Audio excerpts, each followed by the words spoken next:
ఓం నమో బ్రహ్మాదిభ్యో బ్రహ్మ విద్యా సంప్రదాయకర్తృభ్యో వంశ ఋషిభ్యో మహద్భ్యో నమో గురుభ్యః. ఓం శంకారూపేణ మచ్చిత్తం పంకీకృతమభూద్యయా కిం కరీయస్య సా మాయా శంకరాచార్యమాశ్రయేత్. ఓం యుక్తాహార విహారాయ వివిక్తస్థలవాసినే మలయాళయతేంద్రాయ బ్రహ్మనిష్ఠాయ తే నమః. ఓం సర్వమంగళమాంగళ్యే శివే సర్వార్థసాధికే శరణ్యే త్ర్యంబకే దేవి నారాయణి నమోస్తుతే.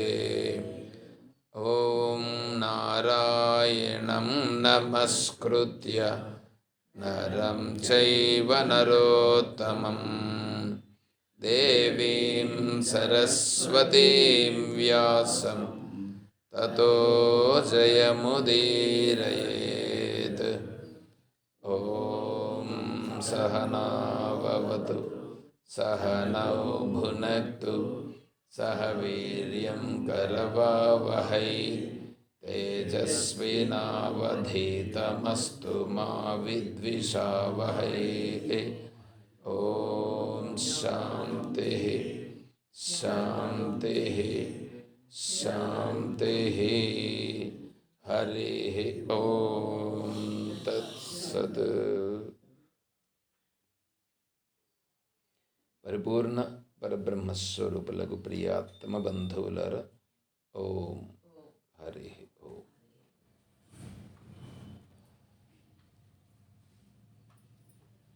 ప్రశ్నోత్తరిలో మనం 7వ శ్లోకంలో ఉన్నాం. కిం భూషణాద్ భూషణమస్తి శీలం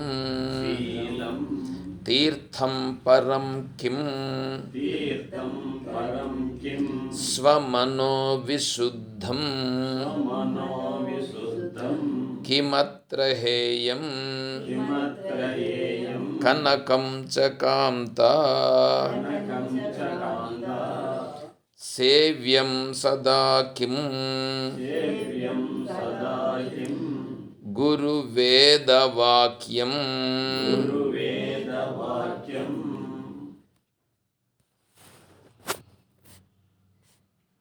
కిం భూషణాత్ భూషణమస్తి.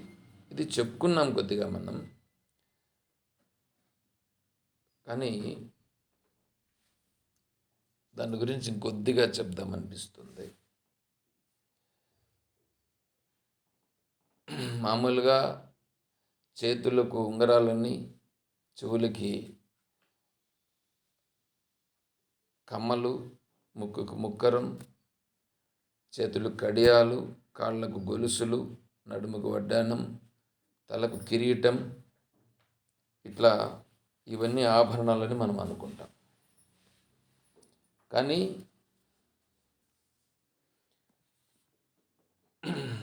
మనకు శీలం ఆభరణం అని చెప్పారు. ఇక్కడ శీలం అని చెప్పారుగా. శీలం శీలం అని అంటే, శీలం అన్నప్పుడు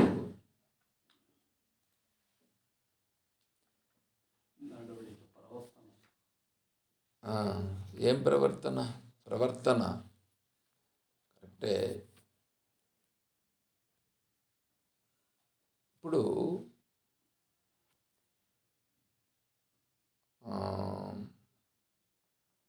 భక్తుడు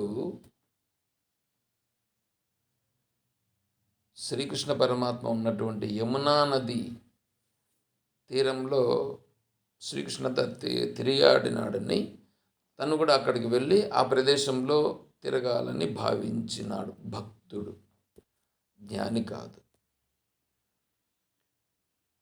సరే, వెళ్ళాడు. ఇప్పుడు వెళితే కండ్లకు ఉండేటువంటి కనిపిస్తుంటాయిగా, వెళ్తూ ఉంటే అన్నీ కనిపిస్తున్నాయి, చూస్తున్నాడు, చాలా సంతోషపడుతున్నాడు. అక్కడ పొదలుగా కూడా ఉన్నాయి. ఆ పొదలు మధ్యలో వెళుతూ ఉన్నాడు. వెళుతూ ఉంటే ఒక పొద దగ్గర ఇద్దరు ప్రేమికులు ఉన్నారు. ఇద్దరు ప్రేమికులు కనిపించినారు. ఇద్దరు ప్రేమికులు కనిపిస్తే ఇప్పుడు మామూలుగా మనుషుల యొక్క ప్రభావం ఎలా ఉంటుందంటే, ఎవరైనా స్త్రీ కనిపిస్తే వాళ్ళని చూస్తూ ఉంటారు. అందులో ఒంటరిగా ఉన్నప్పుడు చూస్తే ఇంకా ఎక్కువ చూస్తారు. ఆకర్షణ. అలా చూస్తున్నారంటే కారణం మనస్సులో ఉన్నటువంటి భావన. ఇప్పుడు అది ఇక్కడ అది ప్రవర్తన సరిపోతుందా? మరి అక్కడ ఎలా ఉండాలి అని అంటే, చూడాలి అని అంటే ఎవరు చూస్తూ ఉండేది? కళ్ళు చూస్తున్నాయి. కళ్ళు చూస్తున్నాయి అనేటట్లుగా నువ్వు ఉండగలగాలి.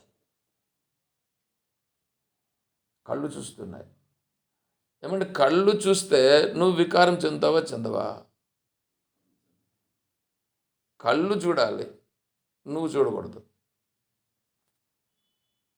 మనసులో వికారం రాకూడదు. అవును, ఇది చెప్పడం సులభం. శీలం అంటే అది. చెవులతో మనల్ని గురించి ఎవరో ఏమో అంటూ ఉంటారు, వినాలి. కానీ ఏమో అనుకుంటున్నారు, నాకేం సంబంధం అని ఏమి తెలియని వాడి వలె ఉండాలి.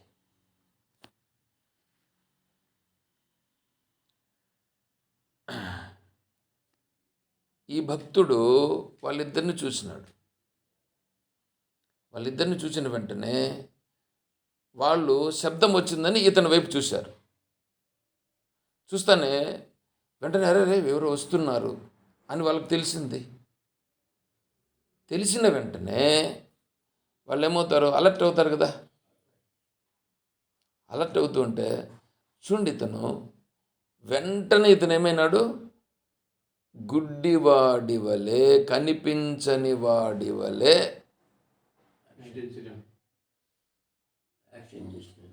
అట్లా పట్టుకుంటూ అంటే వాళ్ళు ఇతన్ని గుడ్డివాడు అని గుర్తించేటట్లుగా ఇతను చేశాడు. ఎందుకు? వాళ్లకు తన వలన ఇబ్బంది రాకూడదు. చూడండి, వాళ్లకు తన వలన ఇబ్బంది రాకూడదు. అతను గుడ్డోళ్ళే, ఏం పర్లేదు అని వాళ్ళిద్దరు భావించినారు. వాళ్ళను చూసి తను ఇబ్బంది పడకూడదు. శీలం అంటే చూడండి, వాళ్ళని చూసి తను ఇబ్బంది పడకూడదు, తన వలన ఇతరులకు ఇబ్బంది రాకూడదు. ఇది శీలం. అది కంటికి అది ఆభరణం. మనస్సుకి వాళ్ళు మాట్లాడేటివి చెవులతో విన్నప్పటికీ విననట్లుగా ఉండుట, ఇది ఆభరణం. ఎందుకంటే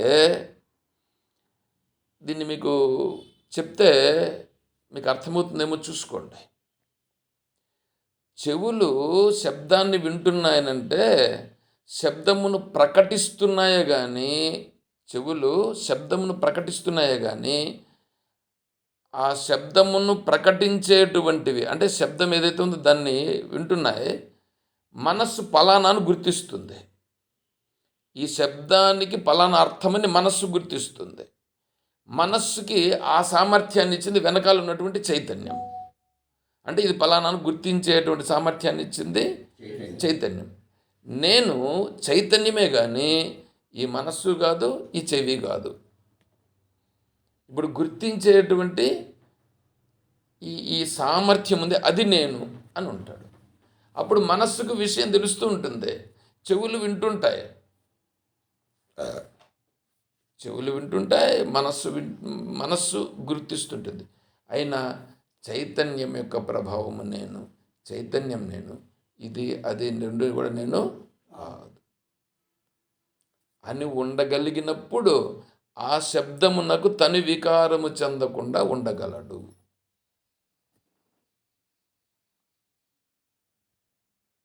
కంటి చేత రూపములను చూచినప్పుడు కన్ను రూపములు చూస్తుంది, మనస్సు రూపములను గుర్తిస్తూ ఉంది. ఈ గుర్తించేటువంటి సామర్థ్యాన్ని ఇచ్చినటువంటి ఇంతవరకు చెప్పుకున్నామే సైలెన్స్. ఆ సైలెన్స్లో ఉండగలిగితే, ఆ సైలెన్స్ను నేను అభ్యాసం చేయగలిగితే, ఆ సైలెన్స్ నాకు బాగా దృఢమైతే, అది నేను అనేటువంటి భావన ఎప్పుడు బాగా స్పష్టమైతే అప్పుడు ఈ వికారం చెందకుండా ఉండటం అనేది అప్పుడు వస్తుంది.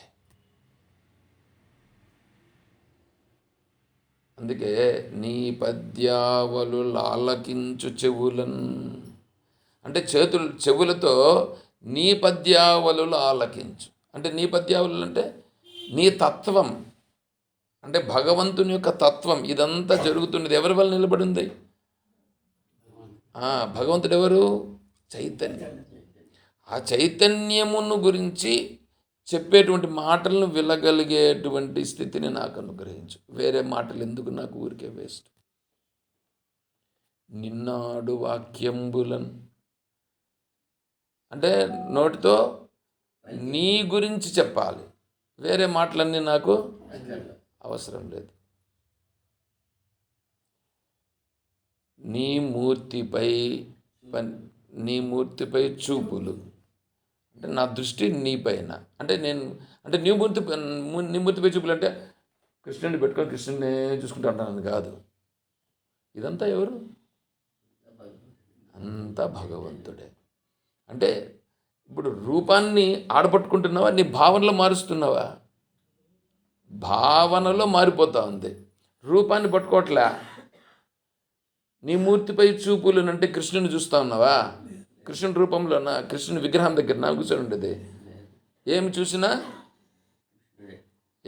చూసినా కృష్ణుడే.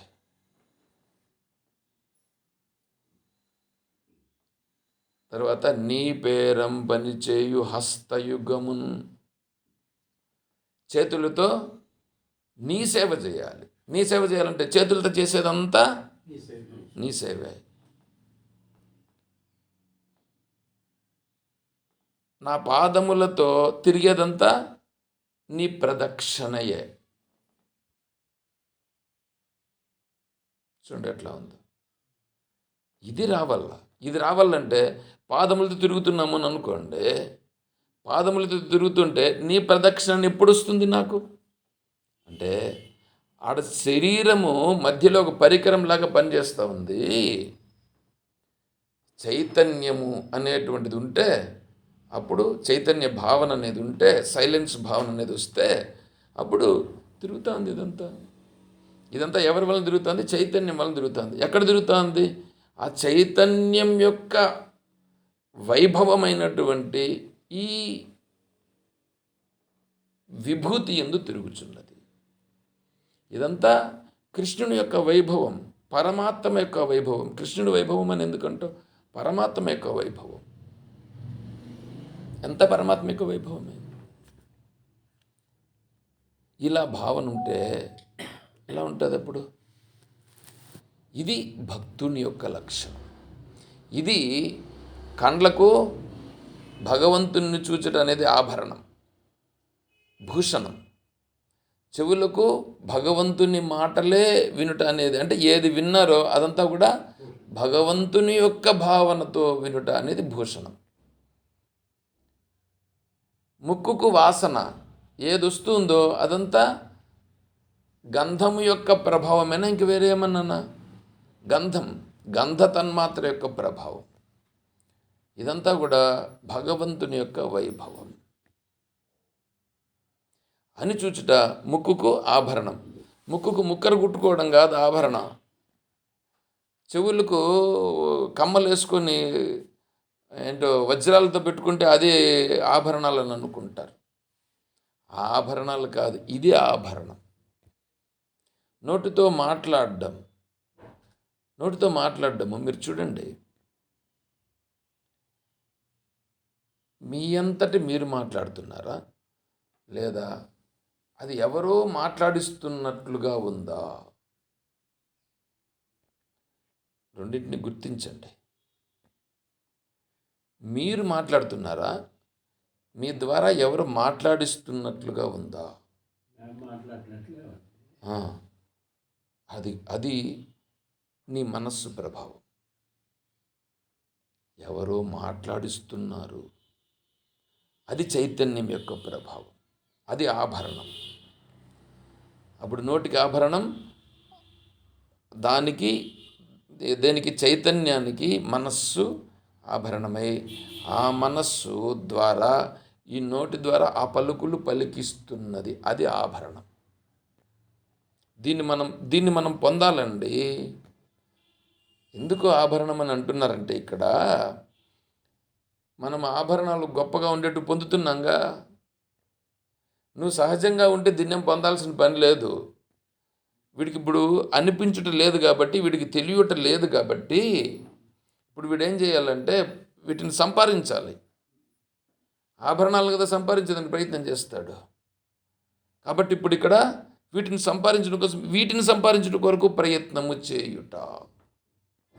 ఇవి గొప్పవని మనం ఇది గొప్పదని మనం ఎప్పుడన్నా అనుకున్నామా?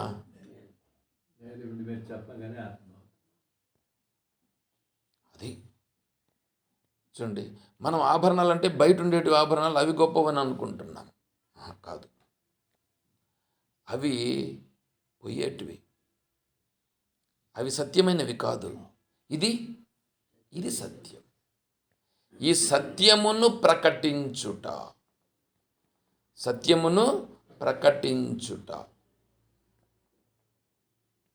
బల్బ్ ఏం చేసింది? కరెంటుని ప్రకటిస్తుంది. వెలుగు వస్తుంది కదా. వెలుగు ఎవరి నుంచి వచ్చింది? కరెంటు నుంచి. అంటే కరెంటును బల్బు ప్రకటిస్తున్నది. మధ్యలో అదొక సాధనం. దేనికి? కరెంటుకి బల్బు మధ్యలో సాధనం, ప్రకటిస్తుందిగా. అదేవిధంగానే చైతన్యం అంతటా ఉన్నది. అదేవిధంగా ఈ శరీరం నందు కూడా ఉన్నది. ఈ శరీరము ద్వారా చైతన్యము నోటి ద్వారా శబ్దం రూపంగా, చెవుల ద్వారా శబ్దమును వినేటట్లుగా, కన్నుల ద్వారా రూపమును చూసేటట్లుగా, చర్మము ద్వారా స్పర్శను గ్రహించేటట్లుగా, మనస్సు ద్వారా ఇతరులకు సత్యమును ప్రకటించున్నట్లుగా వ్యవహారమును చేయుచున్నది. అది చైతన్యం. అది ఇప్పుడు ఆభరణములు. ఇట్లా ఉంటే అది శీలం. శీలం అని అంటే వీడు ఒక భార్యతో ఉన్నాడు, ఇంకొక భార్యతో లేడు, ఇది శీలం అని అనుకుంటారు. అది కూడా లోకంలో ఉండేటువంటి ఒక శీలం. స్త్రీలు ఉన్నారు, ఒక పురుషునితో ఉన్నాడు, అది శీలం అని అనుకుంటారు. అది అల్పమైన శీలం. ఇది నిజమైనటువంటి శీలం. సరే, అది చెప్పాలని అనుకున్నాను. ఎందుకంటే చెప్పాలనంటే ఎందుకంటే ఇతరులు ఇబ్బంది పడుతున్నారు. మాట మీరు ఇన్ని చెప్తున్నారు కదా, ఇన్నిటికీ కారణము చైతన్యమే. చైతన్యం లేకుంటే ఇవన్నీ డెడ్డే. ఒక చైతన్యం లేకపోతే చెవులు లేదు, కన్నులు లేదు, చైతన్యము లేకపోతే అనే మాటను అనేదానికి లేదు. చైతన్యము ప్రకృతి నుంచినే వస్తా ఉంది. కాదు, ఎప్పుడు ఉంటుంది. చైతన్యము ప్రకృతి నుంచి రాలేదు. చైతన్యము ప్రకృతి నుంచి రాలేదు. చైతన్యము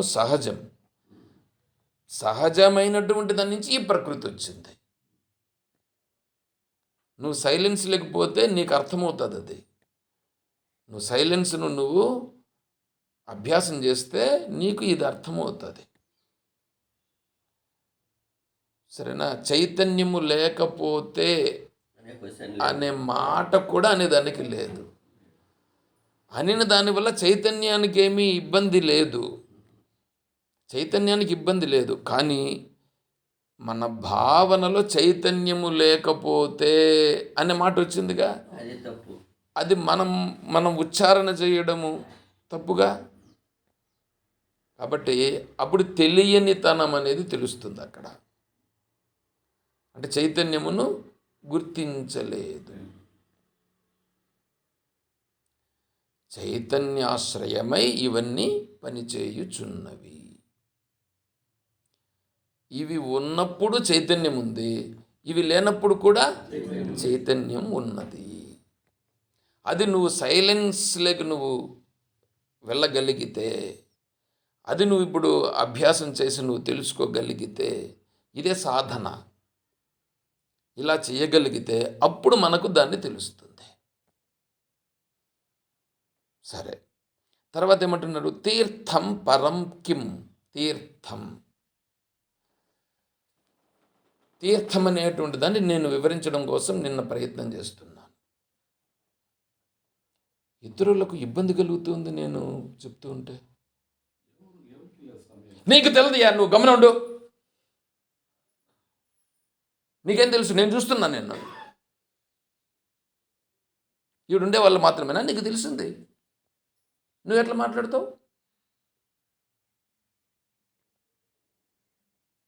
ఎవరు ఇబ్బంది పడుతున్నారో నీకు ఎట్లా తెలుసు? తెలుసా? మరి ఎలా అంటావు మాట? ఎవరు ఇబ్బంది పడుతున్నారో నువ్వు ఎలా అంటావు?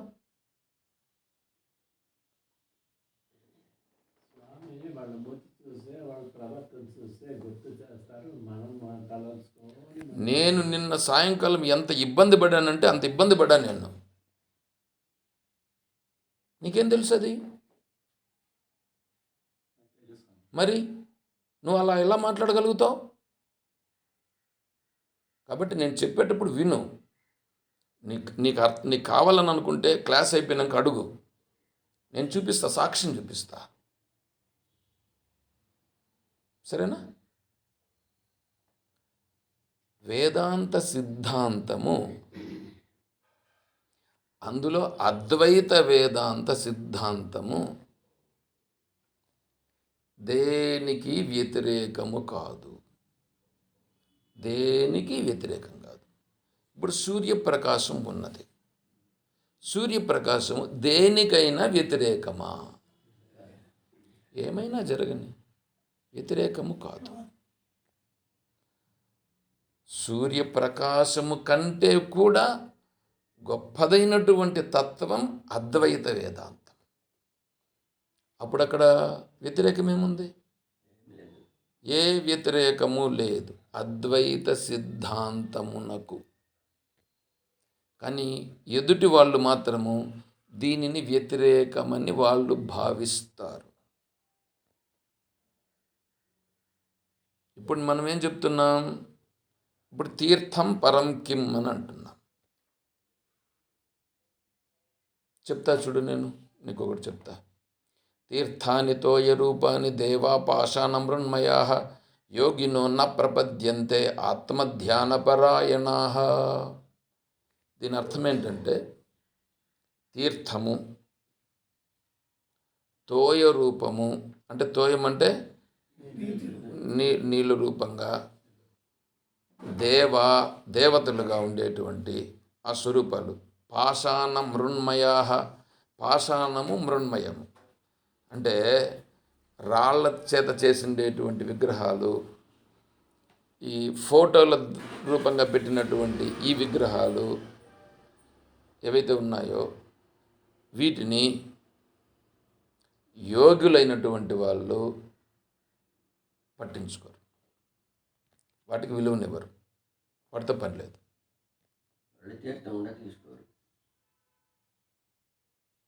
వ్యతిరేకించరు. ఇప్పుడు మరి తీర్థం అన్నాడుగా, ఇక్కడ తీర్థం అన్నాడా లేదా? ఇప్పుడు ఇక్కడ మరి తీర్థం తీసుకుంటారా తీసుకోరా? ఏ తీర్థం తీసుకుంటారు?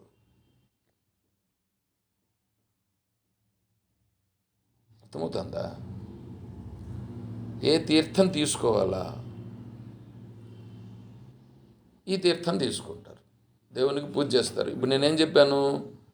తీర్థాన్ని త్వయరూపాన్ని దేవా పాషాణ మృణ్మయ యోగినో న ప్రపద్యంతే ఆత్మధ్యాన పరాయణా. ఆత్మధ్యాన పరాయణులైనటువంటి వీళ్ళు వీటన్నింటినీ చేయకపోయినా వీళ్ళందరూ చేసేటువంటివి ఏంటివి? తీర్థం తీసుకోవడం, ప్రసాదం తీసుకోవడం, దేవునికి పూజ చేయడం, దేవునికి పుష్పాలు పెట్టడం, ఇవంతా ఉన్నాయే, ఇవి చేయకపోయినా వాళ్లకు ఇబ్బంది లేదు, దోషము లేదు. వాళ్లకు దోషము లేదు. ఎవరికి? ఆత్మధ్యాన పరాయణులు, ఆత్మస్థితిలో ఉన్నటువంటి వాళ్ళకి. ఇప్పుడు ఆచార్యుల వారు మనకేం చెప్తున్నారు? ఎందుకు ఆచార్యులను ఆశ్రయించినాం మనం? ఆత్మస్వరూప స్థితికి చేరుట కొరకు. ఆత్మస్వరూప స్థితికి చేరుట కొరకు, ఆత్మస్వరూప స్థితికి చేరుట కొరకు అని చెప్పి ఇప్పుడు మనం దీన్ని విన్నాంగా. అంటే ఇప్పుడు మనకి ఇదేమిటంటే ఇది ప్లస్ పాయింట్ అవుతుంది. ఏమిటంటే ఇప్పుడు దేవుని దగ్గరికి పోవాల్సిన పనిలా, తీర్థం తీసుకోవాల్సిన పనిలా, దేవునికి పూజ చేయాల్సిన పనిలా, దేవునికి నమస్కారం చేయాల్సిన పనిలా, నేను పోయి నా పని నేను చేసుకుంటా. పిచ్చోడా, ఇదే అక్కర్లేదు అంటే అది చేయమని అర్థమో? ఇదే అక్కర్లేదు అని అంటున్నాడు. ఇదే అక్కర్లేదు అంటే దేవుడని ఎవరు చెప్తున్నామో ఆ దేవుణ్ణి ఇక్కడ చేసింది పూజ చేశారుగా. ఎవరికి పూజ చేశారు? దేవునికి పూజ చేశారు. ఆ దేవుని ప్రసాదం కదా ఇస్తూ ఉండేది, ఆ దేవునికి సంబంధించిన తీర్థం కదా ఇస్తుండేది. ఆ దేవునికి సంబంధించిన తీర్థమే వద్దు, ఆ దేవునికి సంబంధించిన ప్రసాదమే వద్దు అని అంటుంటే ఇదెంత? ఇది అసలు ఇది లెక్కలు లేని. దీనికోసం ఏమన్నా మళ్ళీ దాన్ని పట్టుకుంటాడు ఎవడన్నా? ఇట్లాంటి వెధవ వేషాలు చాలామంది వేస్తారు. అర్థమవుతుందా? నేను అది చెప్పాలి. ఆ స్థితికి ఇప్పుడు మన మనస్సును తీసుకురావాలి. ఓహో, తీర్థం అంటే ఇట్లనా అనే భావన రావాలి. అందుకని ఇప్పుడు మొదట్లో ఏం చేయాలి? మొదట వీడు మనస్సు ఏంటంటే పరిపక్వత చెంది రావాలి. తీర్థము తీసుకోకూడదు అని అంటే తీర్థం తీసుకోకూడదని కాదు, అతనికి అదొకటే కాదు తీర్థము. ఏది? ఆడిచ్చేదే కాదు తీర్థము, ఏ తీర్థమైనా తీర్థమే. అంటే ఏ జలమైనా తీర్థమే. ఏదైనా సరే వచ్చిందంటే మాటలు ఎవరైనా మాట్లాడినారనుకో, భగవంతునికి సంబంధించిన మాటలు మాట్లాడారనుకో, అది కూడా తీర్థమే.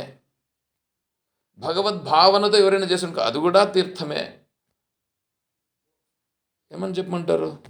అలా ఉన్నటువంటి వాడికి ఇది తీసుకోకపోయినా అభ్యంతరము లేదు. అలా వస్తుంది. కానీ ఇదే తీర్థము, ఇదే ప్రసాదము, ఇదే పూజ చేయాల్సిందే, మిగతా బయట వచ్చి మాత్రము నేను ఇవన్నీ పట్టించుకోను, బయట నేను ఏదో చేయాల్సింది చేస్తాను అని చేసాము అనుకోండి, అప్పుడు ఇది చేసి కూడా ప్రయోజనము లేదు. నేను మీకు ఇంతకుముందు ఒకటిసారి చెప్పాను.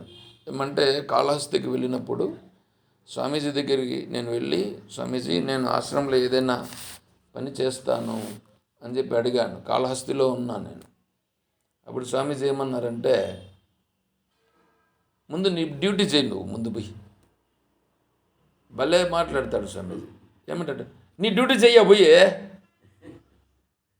కావాల్సింటే మీరు కాళహస్తి స్వామితో ఒకసారి మాట్లాడి చూడండి. ఎట్లా అంటాడు? ఇప్పుడు నేనేమన్నాను? ఎట్లా అన్నాను?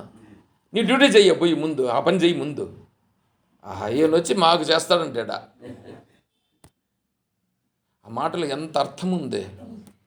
నువ్వు చేయాల్సిన పనిని, నీ కర్తవ్యమును నీవు చెయ్యి.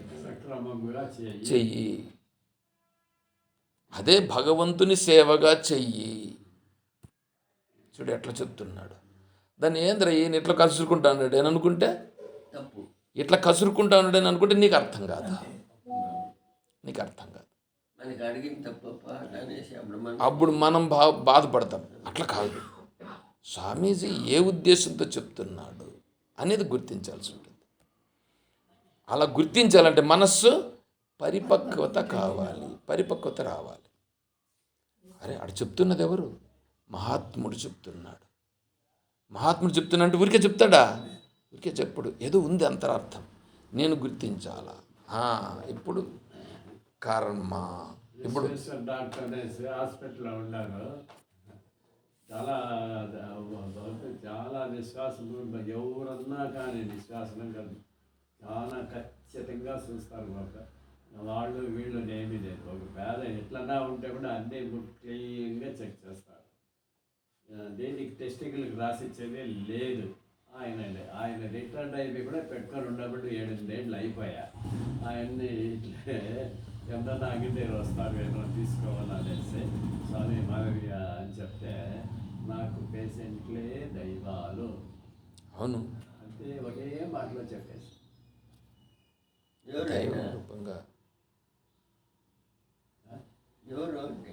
విశ్వేశ్వర రెడ్డి హాస్పిటల్లో, ఏ హాస్పిటల్లో, పిఎస్ హాస్పిటల్లో మీరు చూడలేదులేండి. ఆయన రిటైర్డ్ అయ్యి 7-8 ఏళ్ళు అవుతుంది, ఇంకా కూడాను హాస్పిటల్లోనే ఉన్నారు. ఇది ముందేంటంటే కర్మ. ఏమంటే నేను ఇది చెప్పాలంటే కర్మ, ఉపాసన, జ్ఞానం, మూడింటి గురించి నేను చెప్పాలి. ఈ మూడింటిని గురించి చెప్తే ఇవి అర్థమైతే తర్వాత నీకు తీర్థం అంటే ఏంటి అనే విషయం మళ్ళీ మీకు అర్థమవుతుంది. ముందు మనస్సు ఏం చేయాలంటే కర్మ చేయాలి. కర్మ ఎందుకంటే ప్రాపంచిక విషయాల్లో పడిపోయి మునిగిపోతూ అన్నాడు వీడు. ప్రాపంచిక విషయాలు సత్యమని కదా భావిస్తున్నాడు.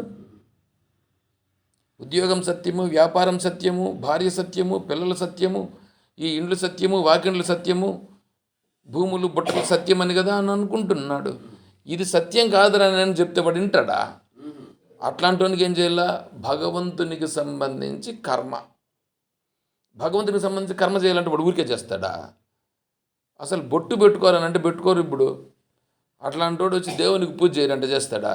వాడికి ఏం చేయాలి? ఇప్పుడు దేవునికి సంబంధించిన కథలు, భక్తుల కథలు తెలియాలి. మొదట దేవుని కథలు, భక్తుని కథలు తెలిస్తే ఓహో భగవంతుడు అనేటువంటి వాడు రక్షిస్తాడా, ఏమి కావాల్సిన భగవంతుడు ఇస్తాడా అని ముందు వీడికి కొద్దిగా అనిపిస్తుంది. అప్పుడు భగవంతునికి సంబంధించి నేను పూజ చేయాలి అని అనిపిస్తుంది.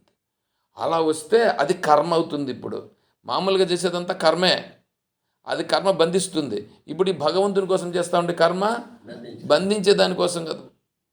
భగవంతుని కోసం చేస్తా ఉంటే పూజ ఆత్మతత్వం తెలుసుకోవాలని చేస్తే బంధించదు. అలా కాకుండా భగవంతుని కోసం చేసే పూజ నువ్వు ఏదైనా కోరికతో చేస్తే అది బంధిస్తుంది. భగవంతుని కోసం నువ్వు పూజ చెయ్యి, గంటల తరబడి పూజలు చెయ్యి, కోరికతో చేస్తే బంధిస్తుంది. అదే ఆత్మస్వరూపము తెలుసుకున్నట్టు కొరకు నేను చేస్తున్నానని చేస్తే అది బంధించదు. అర్థమవుతుందా? ఇప్పుడు వాడికి ఆ స్థితి లేదు. ఏ స్థితి? నేను భగవంతునికి పూజ చేస్తున్నానే, నేను ఆత్మస్వరూపాన్ని తెలుసుకునేదానికి పూజ చేస్తున్నానని చేస్తున్నాడు వాడు. లేదు, వాడు లోకంలో ఉండేటువంటివి ఏంటివో పొందాలని చేస్తున్నాడు. లోకంలో ఉండేటువంటివి పొందాలని చేస్తున్నాడు. ఇప్పుడు కూడా బంధిస్తాడు. కానీ ఒకటి మార్పు ఏమిటంటే, లోకంలో ఉండేటువంటివి పొందితే అవేమైపోతాయంటే అవి తరిగిపోతాయి. భగవంతుడిస్తే అవి తరగకుండా ఉండేటట్లుగా ఇస్తాడు. కాబట్టి నేను భగవంతుడిని ఆశ్రయిస్తున్నానని చేస్తాడు. ఆ భావన వస్తుంది మళ్ళా. అందుకని నేను భగవంతుడిని ఆశ్రయిస్తున్నాను ఇది వస్తుంది.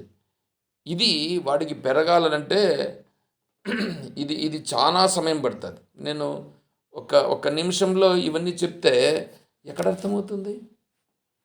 కొన్ని సంవత్సరాలు వీడు చేస్తే, భగవంతునికి సేవ చేస్తే, అప్పుడు వీడి మనస్సుకు ఈ భావన వస్తుంది. ఏమని? భగవంతుడిచ్చేటువంటిది తరగదు. నోటితో మాట అనొచ్చు, దేవుడి ఎల్లండి ఏమనిచ్చినా అని అనొచ్చు. అది అనుభవంతో చెప్పే మాట కాదు, ఊరికే పైకి అనే మాట. వీడంతటి వీడికి అనుభవం అయితే ఏమవుతుంది తెలిసినా, ఆ మాట వచ్చిందనంటే ఏదైనా వీడు కోల్పోయినాడు అనుకో, వీడుకునేది ఏదైనా పోయిందని అనుకో, బాధపడ్డా. ఎందుకు? భగవంతుడు ఇది పోతే ఇంకొకటి నాకేదో ఇవ్వాలని ఉన్నాడు, అందుకోసం ఇది పోయిందని బాధపడకుండా ఉంటాడు. ఇది వస్తే అప్పుడు భగవంతుని గురించి కొంచెం తెలిసినట్లు, ఆ మాటకు విలువ. లేకపోతే ఊరికే భగవంతుడు ఇచ్చింది తరగదండి అని ఎవరైనా అనవచ్చు. కానీ తన దగ్గర ఉండేది 10 రూపాయలు పోయిందని అనుకుంటాడు. 10 రూపాయలు పోతేనే దానికోసం ఎంతసేపు ఇబ్బంది పడతాడో. ఎట్లా బాయా, ఎందుకు బాయా, ఏడబోతేని ఏడొస్తేని ఎంత ఎంత ఇబ్బంది పడతాడు మనసులో. అలా ఇబ్బంది పడుట అనేది లేకుండా పోతుంది. అలా ఇబ్బంది పడుట అనేది సహజముగా లేకుండా పోతుంది. ఎందుకంటే భగవంతుడు ఏమి ఇవ్వాలన్నాడు అది ఇస్తున్నాడు. ఇది ఇప్పుడు తీసేయాలని అనుకున్నాడు, ఆయన తీసేశాడు. ఇది పోయింది, నాకు ఏది ఇస్తాడో అంటే ఇది పోయింది అంటే భగవంతుడు నాకు ఏదో ఇస్తున్నాడు, ఏదో ఇస్తాడు. ఆయన దృష్టిలో ఇంకోటి ఏదో ఉంది అంటే దీనికంటే గొప్పదేదో ఇస్తాడు.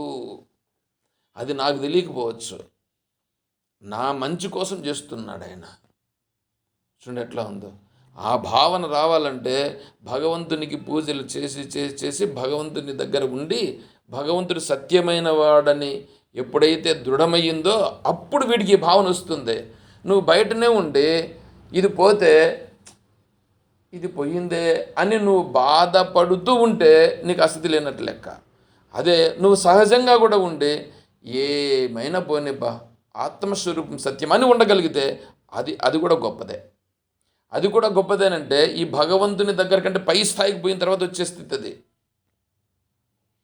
అప్పుడు దేనిని తప్పులు పట్టడు వీడు, దేనిని తప్పులు పట్టడు. ఇది ఎందుకు జరిగింది ఇట్లా అని దాన్ని విమర్శించడు. అయితే దానిలో ఉండేటువంటి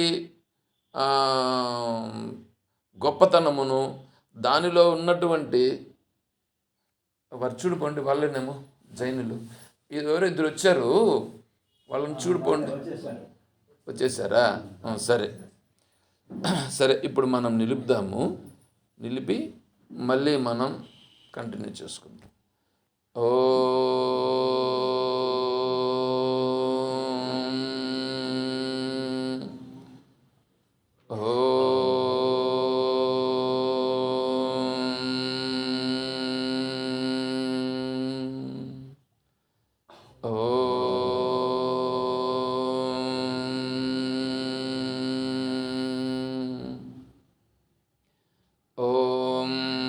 असतो मा सद्गमय, ॐ तमसो मा ज्योतिर्गमय, ॐ मृत्योर्मा अमृतं गमय, ॐ शान्तिः शान्तिः शान्तिः। हरिः ॐ तत्सत्। ॐ सर्वं श्री सद्गुरुचरणारविन्दार्पणमस्तु। ॐ जय बोलो श्री कृष्ण परमात्मा की जय, बोलो गीता माता की जय, बोलो भक्त मंडली की। हर नमः पार्वती पतये। जय सीताराम। हरिः ॐ तत्सत्। ॐ జైన సిద్ధాంతం వాళ్ళు వచ్చారు, అందువల్ల ఇప్పుడు క్లాస్ నిలిపివేయడం జరిగింది. మళ్ళీ దీన్ని కంటిన్యూ మళ్ళీ చూస్తాం. వాళ్ళు ఇప్పుడు వచ్చారు, నెక్స్ట్ వచ్చారు.